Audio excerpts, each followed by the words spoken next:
د ورو سوال کړی دی وی استخاري د مونځ بار بار کول پکار دي کنه یو پیر کافي دی څو پیرې موږ دا مسله ذکر کړې ده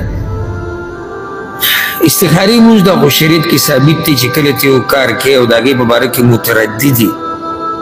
چې وی کوم او که وی نه کوم وی کوم او که وی نه کوم نو یې دپاره استخاره دا یو قسمه د الله سره مشوره ده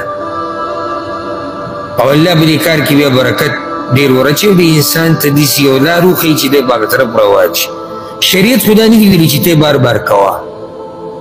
لکه رسول صلی الله علیه وسلم دا نه دي ویلي چې د یو کار دپاره 10 پیرې وکړه 15 پیرې وکړه 20 هغه داسې عادت نه دی ښولی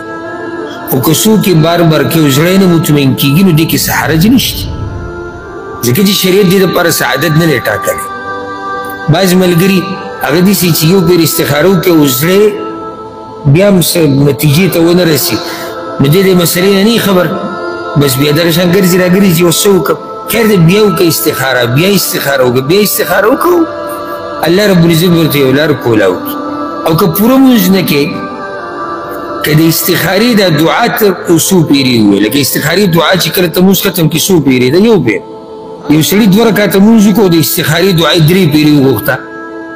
نو هم څه حرج نشته صحیح مسلم کې حدیث دی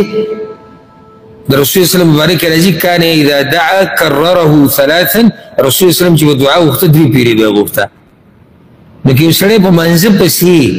استخارې د دعا څو پیرې ووایي